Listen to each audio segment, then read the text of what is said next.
This is the third generation Fiat 500, the model the brand rather charmingly calls a boutique car for the working man or woman. This new era design will certainly have far more across the board appeal. Contrary to appearances, everything is different, not least the fact that you can only have battery power, this being Fiat's first all-electric car, offered as with the previous 500 in 3-door hatch and convertible body styles. It's stylish, cheeky, and best of all, the driving range is class-leading for a tiny EV. In short, if you can afford one, there's lots to like.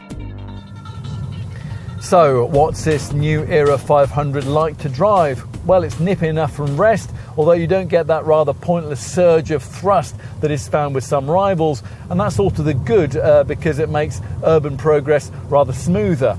This car always starts in its usual normal E-mode setting from the off, and that's one of 3 modes that you can select via this little rocker switch between the seats here.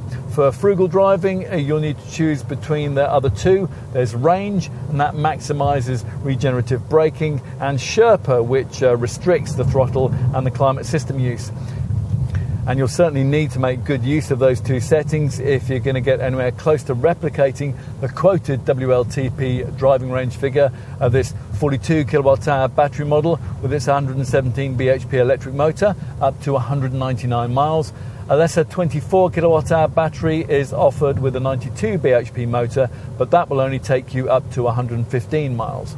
There's lots here that owners of previous 500 models will recognise. The high-ish seating position and the manoeuvrability, for example. There's a tight 9.6 metre turning circle.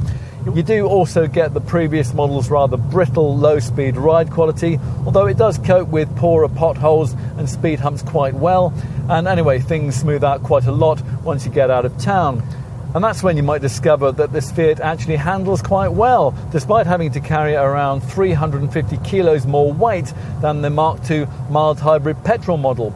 All the weight of the mattress-shaped Samsung battery has been positioned well down, and that compensates for the extra bulk with a lower centre of gravity, hence the well-controlled body roll at speed through the corners. Although the effect of that is somewhat masked by the rather anaesthetised electric steering.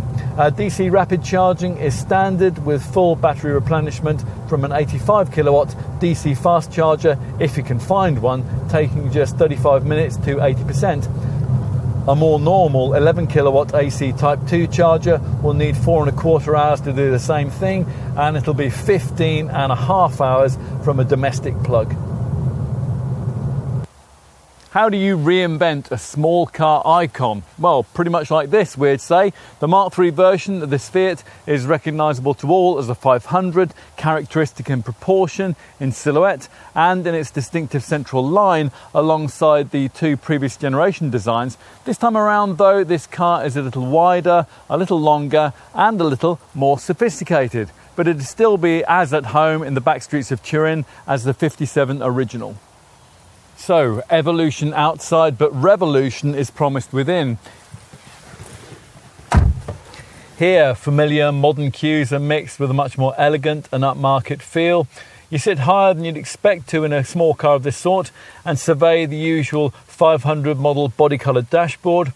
This 10.25-inch Uconnect 5 central screen supplies a required extra dose of sophistication, as does the 7-inch TFT instrument display. And there's a far more open and spacious feel than the previous model, partly because of the exterior dimensional increases, which particularly benefit head and shoulder space, and partly because of the empty space between the lower console and the dash, where a gear stick would normally be. That has instead been replaced by P, R, N and D buttons on the lower part of the fascia. Interior storage has been reconsidered and here organised using various modular compartments, and the seats, they've been redesigned, usually trimmed in this sequel cloth, which is fashioned partly from reclaimed marine plastics. Right, time to take a look out back. Now, you can't have everything in a car this short, but we had hoped that this Mark III model's 22mm wheelbase increase might have liberated a bit more space in the rear. It is immediately obvious, though, as the front seat angles towards the dash, that this isn't the case. Now at launch, Fiat told us that all this car's interior spaces had been redesigned to give passengers the feeling of sitting on a romantic bench. Well, we don't think you'd feel particularly romantic if you were cooped up back here for very long. Even kids will probably only be in any way comfortable if your front seat occupants sacrifice a bit of legroom. Finally, let's take a look out back. Raising this surprisingly heavy tailgate reveals an unsurprisingly tiny boot area, topped off by an equally tiny parcel shelf. There's only 185 litres of space here, the same as the old combustion model. For Fiat, this new era 500 EV has to work. Globally, this model line is, after all, the brand's only truly successful product range. If it fails, Fiat fails with it. Now true, this may no longer be the cheap people's car it once was, but without doubt it retains the spirit of the original.